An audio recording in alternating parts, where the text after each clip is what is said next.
Today's video will be pretty heavy. We have a new update in the Tahaley Payton case, and there is just so much to unpack here. So really quickly, for those of you who are new to the case, Tahaley was a 22-year-old mother from South Carolina who disappeared during a birthday trip to Charlotte, North Carolina with her boyfriend Setoby Armstrong. Now, the purpose of this trip was to rekindle their relationship, but due to allegations of infidelity, they ended the trip early, and Setoby left Tahaley stranded without a phone. She was treated at a hospital and went to several businesses before disappearing November 20th, 2024. So it seems like her boyfriend really didn't care about the disappearance, and then you fast forward 19 days, she's found dead, and he does a complete 180. All of a sudden, he cares. For more of the full story of her disappearance, you can check some of the videos on this channel, but we just need to really jump into it today. So this afternoon, the North Carolina Beat released Tahaley's 911 call from Circle K, and this was the first business she went to after Setoby left her. Following this call, she was treated at a local hospital. Now, for several weeks, we didn't really know why she went to the hospital or what she was treated for. All we knew was that she was battling postpartum depression, and we actually didn't know that until further into the disappearance. So now we have our answer, listening to this 911 call. A disclaimer for you all, this is heavy, okay? This sat on my heart all afternoon. I am someone who can consume a lot of true crime and then walk off like nothing happened and go on with my day. But this call really shook my spirit. What you're going to hear from Tahaley is heartbreaking. So all that to say, do what you need to do for you. If that means fast forward, fast forward. If that means exit this video, exit this video. But again, this was released by the North Carolina Beat this afternoon. It's a couple minutes long, and I'll let you hear it in full. Charlotte 911, do you need police, fire, or medic? I need like an ambulance to take me out to like a mental hospital or Okay, hold something. on, let me get medical on the line. Hold on. Okay, thank you. You're welcome. Medic and County Fire, what's the address of your emergency? I'm at this store at this Circle K. I just need somebody to come and pick me up. So like somebody can take me to the hospital. That's all. I just need somebody to come and pick me up. What Circle K are you at? I don't know. I'm in North Carolina. I don't know where I'm at. Are you in, do you know if you're on, can you ask me if you're on Sunset Road? You're 85 or 77? Excuse me, is this Sunset Road? Yes. Okay. And what's the phone number you're calling from? I don't have a number. I have no phone or nothing. I'll be Okay. sitting outside though. Okay, what are you wearing? What are you wearing? What color is your clothes? Oh, I got some gray pants and blue shirt. Keep talking about me, bro. My birthday was yesterday. All that thing I said. Are you black? Are you black? White? Are you black? Nobody cares about me, bro. Are you black? What about Ma'am? me? Ma'am, I listen, said I had that baby for you, bro. You can sit up there and say all this shit about me, bro, and then make it like you give a fuck. Ma'am, we're trying to You get you don't some care. Ma'am, That's it, bro. Like somebody need to get him just with a phone. ma'am, are you black, white, Hispanic, or Asian so we I'm know who we're looking black. for, okay? I'm black. I woke up this morning to my ass whooped. Okay. And my ass whooped is watching the fuck out of me and everything. Okay, This is gonna hold on. text to somebody like So we're trying to get you some and they help. try to leave me in fucking North Carolina, nor we stay in South Carolina. I just need somebody to come and get me. Yes, ma'am. Medic is trying to get some information so they know where to come and get you and who they're looking for. So answer her questions, I'm okay? just at the Circle K. She said it was on Sunny. I don't know. Okay, so listen. She's Yeah. still on the phone. Go ahead, medic. Okay, I understand. So listen, we're getting some help on the way. We got some questions for you. How old are you? I'm 21 years old. I'm just like a Stay comment. on. But I Stay am on. waiting on y'all because I do need to put myself in some What's your name? What's your name? I What's your just name? had a baby and I know I need it. I'm What's just your like, name? I'm going through it. So I just, all I'm asking is Well, somebody to we're come not- and get me.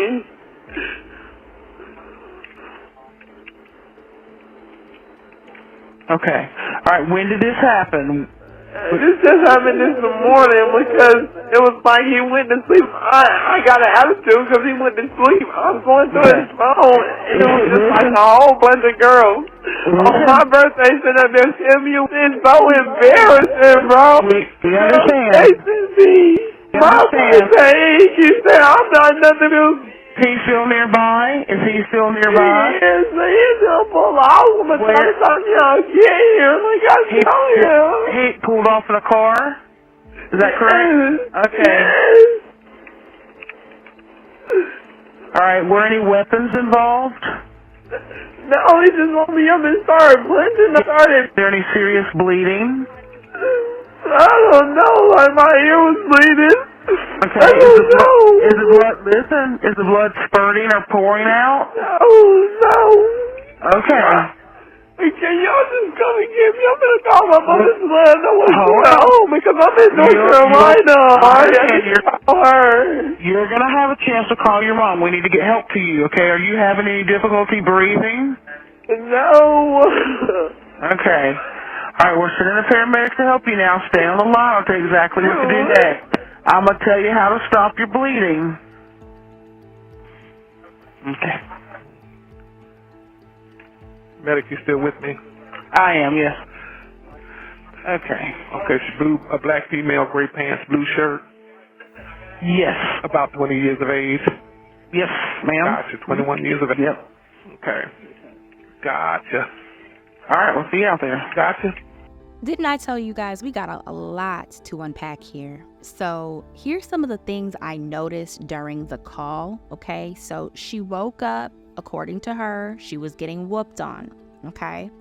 And then she says something along the lines of like, he had the audacity to leave me after he whooped me, which leads me to believe she was probably more upset about being left alone than actually being assaulted. She also shares that she had a baby recently and she was just going through a lot and she knew she needed help. She also shared that the reason this all happened was because she found out he was texting other women. She's begging for her mother, but then she also said no one cares about her. And she also alleges that she was hit in the ear. We don't know if it was just an ear injury or it was a head injury and her ear got hurt, but she was bleeding, okay? Just devastating. This 911 call was heartbreaking to hear, like, my gosh. So like I said, we gotta unpack this.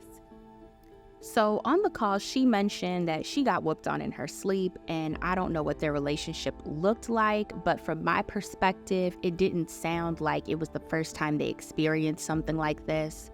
Now, Carlotta, Tahaley's sister, has said that Setoby has put hands on her sister, and I left that out of previous videos because I can't just run with whatever anyone says, and I wasn't able to find any DV incidents between the two. With any like criminal records, but Setoby's sister Tylisha did speak on DV in their relationship during an interview with the North Carolina Beat and Rhoda Young Live. We didn't find any charges that he abused her. Did your brother put his hands on her, although it wasn't reported to the police? No. So he never was it controlling? I've never seen him hit her. He always, I say this, I've never seen him hit her, but I've seen her hit him and he told her to stop. Like, I don't see it happen, but I told her to stop. Like, don't play fight hitting him because, you know, like, things can get serious when they're not supposed to be serious, you know? Mm-hmm. So I explained that to her, but I don't know what she do on her time. So Tylisha pretty much makes it seem like Tahaley was the aggressor in their incidents. Something Setoby has said several times over is that he left her because he didn't want to put hands on her. And he has even said before that if he did bring her back home to South Carolina, it would have been a terrible car ride because she might have been fighting him physically. Now, I'm not saying anything, but I'm just putting the pieces together for you all. And after hearing all this, it just makes me believe that riding home together may not have been in either one of their best interests. Listen carefully. I'm not saying he should have abandoned her, but what I am saying is that they were in no position to drive an hour plus together. And what else Tahaley mentions on the 911 call is that she was assaulted, according to her, because she found other women in his phone. But this entire time, Setoby has said he found out that she was talking to other men on his phone, and that kind of created the disagreement. But Tahaley's 911 call aligns to what her sister shared early on in the disappearance. Let's talk about that one. Like, you're not talking about what's logical, my boy. Like, so, okay, Tahaley, when everything happened, Tahaley, he woke up, boom, both of his phones over there by TT. He like, what you got going on? TT went through his phone. TT had to flip out, because every time TT goes through his phone, she flips out. We all know this. My sister called me just like what? The night of her birthday, she was like, I'm finna go through his phone. And I'm like, sister, no, don't do it. Enjoy your birthday. Don't make that shit about him. Word to my daughter. Word to my daddy. Okay, boom. So, after she go through his phone, well, no, she didn't go through his phone. She was like, well, from my knowledge, she didn't go through his phone that night of her birthday. She went to sleep. But anyways, girl, I don't, that, bruh. But, so anyway, so, fast forward to back to the trip. So, boom, they on the trip. I guess he woke up, both his phones over there. He like, what you got going on? He seen her, that she was out in her Facebook on one of the phones, seeing her messages. You can't see nothing from TT. You only see texting her. You feel what I'm saying? So he not seeing what, if TT responding, he not seeing that. If they done had a conversation before, that them last responses from he is not seeing that. When my sister first went missing, when he posted on her story, I went to go delete that off. I went to go delete that story off. I didn't tell him that because I didn't want him to try to change the email, because the email is my email. Now, according to Setoby's sister Tylisha, this trip was important to them as a couple because they wanted to rekindle things. So I understand why Tahaley may have been hurt if she found other women contacting him. Before they left, they knew that she was dealing with other boys, and that he knew that she was dealing with, don't answer that. That's him. That's Toby. Don't. But no, he, where was I? Because I lost my track of my door. Both of them knew each other was having an affair outside. Right. Yeah, because they was broken up, but they had agreed to let that go and everything. So they already knew they squashed all of it. They was fine. So then, I don't know, she got a text on her phone, and I guess he wanted to see what was on her phone, and she broke it. Now, follow me through a thought. But another reason why this would have hurt her so badly, because in a lot of ways, Setoby was Tahaley's world, and in my opinion, they had a dysfunctional relationship, and it appears like there may have been some manipulation in there. In the last day or so, Setoby has released a video detailing this, and we don't know when this video was made, but I will say her hair is the same style, and she's wearing the same blue shirt she did the day she disappeared. You tried to leave me. No, I didn't, bro. Man, if I was trying to leave you all that shit, those shit would have been outside, all that shit, bro. You knew not to do that. No, it ain't no new. You knew not to do that because you know how I am, bro. No, bro. I would have flipped out on you. That's why I said. I would have been scoping out your house. No, that's why I said, bro. I was saying, like, about your mama. Like, and you bro, want to know something? I love you more than your mama do. You want to know something? I do know that. You know that. You know that. I even told you that. I said you love me more than my. You will show me more love than my mama. Sometimes you don't get that. And according to Setoby's sister Ty, he was there for Tahaley at times when no one else was. So if this is true, it just unpeels another layer as to why she may have been so distraught. Wow, did she ever tell? Go ahead, Rhoda. Jump in whenever. Relationship, do you say in your opinion that Tahaley and Toby was it a loving relationship? Was it a valid relationship? Because we don't see no domestic valid charges on him. It was a loving relationship. My brother took care of her. She didn't have to work, none of that. He invested in her for her to do her hair career, to be a cosmetologist. Because I was going to school as a cosmetologist, but she was doing hair too. She wanted to go that pathway and that journey to do that. So my brother invested in her to do that. He brought her all the tools that she needed, her mannequins, her stands, her hair tools, everything she needed to do. He invested in her for her to become better. He never did wanted to drag her down or nothing like that. He never did. He always wanted to uplift her and for her to be better because she thought she was not worth it because her family wasn't really there for her at all. And don't forget that Setoby was also in the middle of establishing paternity for another child that weekend. So, y'all, this was insane. This was crazy. This was straight off of a reality TV show. Tell me more about this baby that he had outside of their relationship, and he so happened to get a it wasn't outside their relationship. That was way before her. That little girl is about the same age as my niece is 3. Okay, it's then. If him and to Holly supposed to been out of town for the weekend for her birthday, how did he have a scheduled paternity test the next following day? He found it out when he was there because I guess he found it out when he was there and that he wanted to because they found out that the person that was supposed to be the baby's dad, the girl never got a paternity test. But how did he schedule that test on that day when he came back? He went and bought a box. Oh, okay. He went and bought the paternity box. Okay. Did he come back his or not? We don't know yet. They haven't came back. Now, after listening to the call a few times, I got the impression that she was more upset that he left her than him assaulting her. And the news, mainstream media, spoke to the Crumble Cookie employee who lent Tahaley her phone, and the employee shared that Tahaley's text to Setoby was apologizing for what happened, and she even told him that she was going to sleep outside that night. Now, this may sound really strange, but for quite some time now, Miss Rhoda Young Live has been saying that there was security footage showing Tahaley asleep outside somewhere. So as we're kind of pulling together some of these pieces, it gets a little bit more bizarre, and we're getting deeper into the story and we're coming closer to the truth. Now, after listening to the hospital call, what I don't understand is why was she released so quickly from the hospital? Perhaps they treated her physically, but mentally, it just doesn't seem like she was all the way there. And I really don't think you can bring someone down from that type of anguish in such a short amount of time. She shared with the dispatcher that she wasn't from the area and she didn't have a ride home. I don't want to speculate and say the hospital didn't provide her social services, but she did pretty much inform someone that she was vulnerable.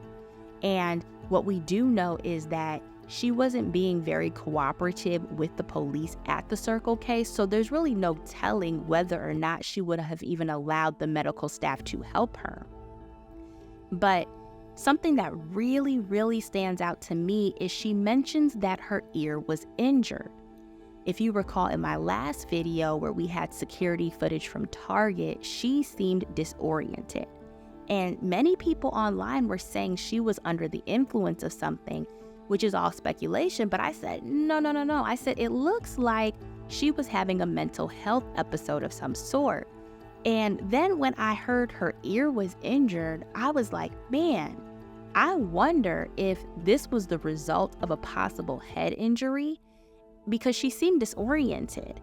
And that would line up with an ear injury because our ears help us with our balance. So again, this is all speculation, but just some thoughts that have been crossing my mind.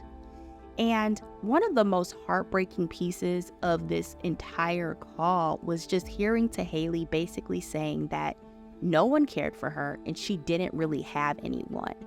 And, imagine how she felt knowing that no one in her family could go pick her up in that moment, which was like the one moment when she needed them all the most. And this has really been on my mind all day.